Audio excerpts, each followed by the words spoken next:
오늘 우리가 함께 통독하게 되실 누가복음 3장과 4장의 내용은 이러합니다. 예수님의 사역이 시작되기 전에 디베르 황제의 통치 15년째 이르러 먼저 세례 요한의 사역이 시작됩니다. 세례 요한은 사람들에게 회개를 촉구하고 물로 세례를 베풀며 예수님이 오실 길을 예비하는 그러한 사역을 충실히 감당했습니다. 사람들이 요한을 그리스도라고 생각하자 요한은 그들에게 나는 물로 너희에게 세례를 베풀지만 나보다 능력이 많으신 이가 오실 것인데 나는 그의 신발끈을 풀기도 감당하지 못하겠노라고 고백합니다.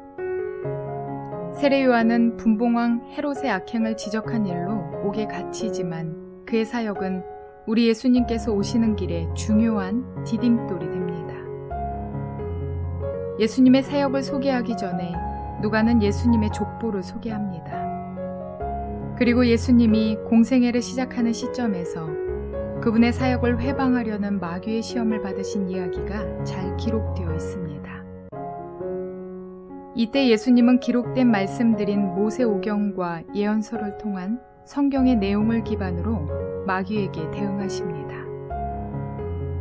이렇게 말씀으로 마귀의 시험을 물리치신 예수님은 앞으로 3년 동안 눈물과 땀으로 인생들을 구원하시기 위한 구체적인 역사를 만들어 가십니다. 마귀의 모든 시험을 이기신 예수님은 본격적으로 여러 회당에서 말씀을 가르치시며 사역을 진행해 가십니다. 많은 사람들이 예수님의 가르침을 받고 예수님을 칭송했지만 예수님이 자라시던 곳인 나사렛에서는 예수님을 배척합니다. 그래서 예수님은 쉬지 않으시고 가버나움을 내려오셔서 사람들을 가르치시고 회당에서는 귀신 들린 사람을 고치시고 시몬의 장모를 고치십니다. 해가 떠 있을 때에는 열심히 하나님의 말씀을 가르치셨고 밤에는 밤을 새워가며 병자들에게 일일이 손을 얹어 고쳐주십니다. 병자들이 몸이 온전치 못한 사람들이고 그 중에는 사람들이 가까이 하기 꺼려하는 환자들도 있었을 텐데 그들의 환부에 직접 손을 대시며 주님은 고쳐주십니다. 예수님은 말씀으로 시공을 초월하여 능력을 베풀기도 하시지만 이렇게 당신의 손을 부지런히 사용하기도 하십니다. 이처럼 우리 예수님은 사람 사랑하는 일에 온몸을 아끼지 않으셨습니다. 이러한 내용들을 기억하셔서 통독에 도움이 되시기를 바랍니다. 누가복음 3장. 디베르 황제가 왕위에 오른 지 15째 해에 곧 본디오 빌라도가 총독으로 유대를 통치하고 헤롯이 분봉왕으로 갈릴리를 다스리고 그의 동생 빌립이 분봉왕으로 이두레와 드라고닛 지방을 다스리고 루사니아가 분봉왕으로 아빌레네를 다스리고 안나스와 가야바가 대제사장으로 있을 때에 하나님의 말씀이 광야에 있는 사가랴의 아들 요한에게 내렸다. 요한은 요단강 주변 온 지역을 찾아가서 죄사함을 받게 하는 회개의 세례를 선포하였다. 그것은 이사야의 예언서에 적혀 있는 대로였다. 광야에서 외치는 이의 소리가 있다. 너희는 주님의 길을 예비하고 그 길을 곧게 하여라. 모든 골짜기는 메우고 모든 산과 언덕은 평평하게 하고 굽은 것은 곧게 하고 험한 길은 평탄하게 해야 할 것이니 모든 사람이 하나님의 구원을 보게 될 것이다. 요한은 자기에게 세례를 받으러 나오는 무리에게 말하였다. 독사의 자식들아, 누가 너희에게 닥쳐올 진노를 피하라고 일러주더냐. 회개에 알맞는 열매를 맺어라. 너희는 속으로 아브라함은 우리의 조상이다 하고 말하지 말아라. 내가 너희에게 말한다. 하나님께서는 이 돌들로도 아브라함의 자손을 만드실 수 있다. 도끼를 이미 나무 뿌리에 갖다 놓으셨다. 그러므로 좋은 열매를 맺지 않는 나무는 다 찍어서 불 속에 던지신다. 무리가 요한에게 물었다. 그러면 우리는 무엇을 해야 합니까? 요한이 그들에게 대답하였다. 속옷을 2벌 가진 사람은 없는 사람에게 나누어 주고 먹을 것을 가진 사람도 그렇게 하여라. 세리들도 세례를 받으러 와서 그에게 물었다. 선생님, 우리는 무엇을 해야 하겠습니까? 요한은 그들에게 대답하였다. 너희에게 정해준 것보다 더 받지 말아라. 또 군인들도 그에게 물었다. 그러면 우리들은 무엇을 해야 하겠습니까? 요한이 그들에게 대답하였다. 아무에게도 협박하여 억지로 빼앗거나 거짓 고소를 하여 빼앗거나 속여서 빼앗지 말고 너희의 봉급으로 만족하게 여겨라. 백성이 그리스도를 고대하고 있던 터에 모두들 마음속으로 요한에 대하여 생각하기를 그가 그리스도가 아닐까 하였다. 그래서 요한은 모든 사람에게 대답하였다. 나는 여러분에게 물로 세례를 주지만 나보다 더 능력 있는 분이 오실 터인데 나는 그의 신발끈을 풀어드릴 자격도 없소. 그는 여러분에게 성령과 불로 세례를 주실 것이요. 그는 자기의 타작마당을 깨끗이 하려고 손에 키를 들었으니 알곡은 곳간에 모아들이고 쭉정이는 꺼지지 않는 불에 태우실 것이요. 요한은 그 밖에도 많은 일을 권면하면서 백성에게 기쁜 소식을 전하였다. 그러나 분봉왕 헤롯은 자기 동생의 아내 헤로디아와 관련된 일과 또 자기가 행한 모든 악한 일 때문에 요한에게 책망을 받았고 거기에다가 또 다른 악행을 보태었으니 요한을 옥에 가둔 것이다. 백성이 모두 세례를 받았다. 예수께서도 세례를 받으시고 기도하시는데 하늘이 열리고 성령이 비둘기 같은 형체로 예수 위에 내려오셨다. 그리고 하늘에서 이런 소리가 울려왔다. 너는 내 사랑하는 아들이요, 나는 너를 좋아한다. 예수께서 활동을 시작하실 때에 그는 30살쯤이었다. 그는 사람들이 생각하기로는 요셉의 아들이었다. 요셉은 엘리의 아들이요 그 윗대로 거슬러 올라가면 맏닷, 레위, 멜기, 얀나, 요셉, 맏다디아, 아모스, 나훔, 에슬리, 낫게, 마앗, 맏다디아, 세메인, 요색, 요다, 요하난, 레사, 수룹바벨, 스알디엘, 네리, 멜기, 앗디, 고삼, 엘마담, 에르, 예수, 엘리에제르, 요림, 맏닷, 레위, 시므온, 유다, 요셉, 요남, 엘리야김, 멜레아, 맨나, 맏다다, 나단, 다윗, 이세, 오벳, 보아스, 살라, 나손, 아미나답, 아드민, 아르니, 헤스론, 베레스, 유다, 야곱, 이삭, 아브라함, 데라, 나홀, 수룩, 르우, 벨렉, 에벨, 살라, 가이난, 아박삿, 셈, 노아, 레멕, 무드셀라, 에녹, 야렛, 마할랄렐, 가이난, 에노스, 셋, 아담에게 이르는데 아담은 하나님의 아들이다. 누가복음 4장. 예수께서 성령으로 가득하여 요단강에서 돌아오셨다. 그리고 그는 성령에 이끌려 광야로 가셔서 40일 동안 악마에게 시험을 받으셨다. 그동안 아무것도 잡수시지 않아서 그 기간이 다하였을 때에는 시장하셨다. 악마가 예수께 말하였다. 내가 하나님의 아들이거든 이 돌더러 빵이 되라고 말해보아라. 예수께서 악마에게 대답하셨다. 성경에 기록하기를 사람은 빵만 먹고 사는 것이 아니다 하였다. 그랬더니 악마는 예수를 높은 데로 이끌고 가서 순식간에 세계 모든 나라를 그에게 보여주었다. 그리고 나서 악마는 그에게 말하였다. 내가 이 모든 권세와 그 영광을 너에게 주겠다. 이것은 나에게 넘어온 것이니 내가 주고 싶은 사람에게 준다. 그러므로 네가 내 앞에 엎드려 절하면 이 모든 것을 너에게 주겠다. 예수께서 악마에게 대답하셨다. 성경에 기록하기를 주 너희 하나님께 경배하고 그분만을 섬겨라 하였다. 그래서 악마는 예수를 예루살렘으로 이끌고 가서 성전 꼭대기에 세우고 그에게 말하였다. 네가 하나님의 아들이거든 여기에서 뛰어내려 보아라.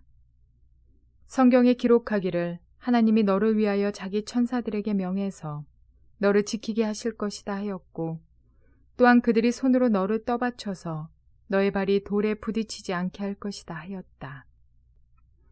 예수께서 악마에게 대답하셨다. 성경에 기록하기를 주 너의 하나님을 시험하지 말아라 하였다. 악마는 모든 시험을 끝마치고 물러가서 어느 때가 되기까지 예수에게서 떠나 있었다. 예수께서 성령의 능력을 입고 갈릴리로 돌아오셨다. 예수의 소문이 사방의 온 지역에 두루 퍼졌다. 그는 유대 사람의 여러 회당에서 가르치셨으며 모든 사람에게서 영광을 받으셨다. 예수께서는 자기가 자라나신 나사렛에 오셔서 늘 하시던 대로 안식일에 회당에 들어가셨다. 그는 성경을 읽으려고 일어서서 예언자 이사야의 두루마리를 건네받아서 그것을 펴시어 이런 말씀이 있는 데를 찾으셨다. 주님의 영이 내게 내리셨다. 주님께서 내게 기름을 부으셔서 가난한 사람에게 기쁜 소식을 전하게 하셨다. 주님께서 나를 보내셔서 포로된 사람들에게 해방을 선포하고 눈먼 사람들에게 눈뜸을 선포하고 억눌린 사람들을 풀어주고 주님의 은혜의 해를 선포하게 하셨다. 예수께서 두루마리를 말아서 시중 드는 사람에게 되돌려 주시고 앉으셨다. 회당에 있는 모든 사람의 눈은 예수께로 쏠렸다. 예수께서 그들에게 말씀하셨다. 이 성경 말씀이 너희가 듣는 가운데서 오늘 이루어졌다. 사람들은 모두 감탄하고 그의 입에서 나오는 그 은혜로운 말씀에 놀라서 이 사람은 요셉의 아들이 아닌가 하고 말하였다. 그래서 예수께서 그들에게 말씀하셨다. 너희는 틀림없이 의사야 네 병이나 고쳐라 하는 속담을 내게다 끌어대면서 우리가 들은 대로 당신이 가버나움에서 했다는 모든 일을 여기 당신의 고향에서도 해보시오 하고 말하려고 한다. 예수께서 또 말씀하셨다. 내가 진정으로 너희에게 말한다. 아무 예언자도 자기 고향에서는 환영을 받지 못한다. 내가 진정으로 너희에게 말한다. 엘리야 시대의 3년 6개월 동안 하늘이 닫혀서 온 땅에 기근이 심했을 때에 이스라엘의 과부들이 많이 있었지만 하나님이 엘리야를 그 많은 과부 가운데서 다른 아무에게도 보내지 않으시고 오직 시돈에 있는 사렙다 마을의 한 과부에게만 보내셨다. 또 예언자 엘리사 시대에 이스라엘에 나병 환자가 많이 있었지만 그들 가운데서 아무도 고침을 받지 못하고 오직 시리아 사람 나아만만이 고침을 받았다. 회당에 모인 사람들은 이 말씀을 듣고서 모두 화가 잔뜩 났다. 그래서 그들은 들고 일어나 예수를 동네 밖으로 내쫓았다. 그들의 동네가 산 위에 있으므로 그들은 예수를 산 벼랑까지 끌고 가서 거기에서 밀쳐 떨어뜨리려고 하였다. 그러나 예수께서는 그들의 한가운데를 지나서 떠나가셨다. 예수께서 갈릴리의 가버나움 동네로 내려가셔서 안식일에 사람들을 가르치셨다. 그런데 사람들은 그의 가르침에 놀랐으니 그의 말씀이 권위가 있었기 때문이다. 그때 그 회당에 악한 귀신의 영이 들린 사람이 하나 있었는데 그가 큰 소리로 이렇게 외쳤다. 아, 나사렛 예수님, 왜 우리를 간섭하십니까? 우리를 없애려고 오셨습니까? 나는 당신이 누구인지 압니다. 하나님께서 보내신 거룩한 분입니다. 예수께서 그를 꾸짖어 말씀하셨다. 입을 닥치고 그 사람에게서 나가라. 그러자 귀신이 그를 사람들 가운데다가 쓰러뜨려 놓고 그에게서 떠나갔는데 그에게 상처는 입히지 않았다. 사람들이 모두 놀라서 서로 말하였다. 이 말이 대체 무엇이냐? 그가 권위와 능력을 가지고 악한 귀신들에게 명하니 그들이 떠나가는구나. 그리하여 예수의 소문이 그 근처 모든 곳에 퍼졌다. 예수께서 회당을 떠나서 시몬의 집으로 들어가셨다. 그런데 시몬의 장모가 심한 열병으로 앓고 있어서 사람들이 그 여자를 두고 예수께 청하였다. 예수께서 그 여자에게 다가서서 굽어보시고 열병을 꾸짖으셨다. 그러자 열병이 물러가고 그 여자는 곧 일어나서 그들에게 시중을 들었다. 해가 질 때 사람들이 온갖 병으로 앓는 사람들을 다 예수께로 데려왔다. 예수께서는 한 사람 한 사람에게 손을 얹어서 고쳐주셨다.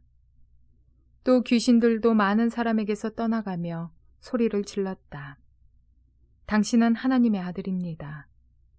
그러나 예수께서는 꾸짖으시며 귀신들이 말하는 것을 허락하지 않으셨다. 그들이 그가 그리스도임을 알았기 때문이다. 날이 새니 예수께서 나가셔서 외딴 곳으로 가셨다. 무리가 예수를 찾아다니다가 그에게 와서 자기들에게서 떠나가지 못하시게 자기네 곁에 모셔두려고 하였다. 그러나 예수께서 그들에게 말씀하셨다. 나는 다른 동네에서도 하나님 나라의 복음을 전해야 한다. 나는 이 일을 위하여 보내심을 받았기 때문이다. 그리고 예수께서는 유대의 여러 회당에서 복음을 선포하셨다.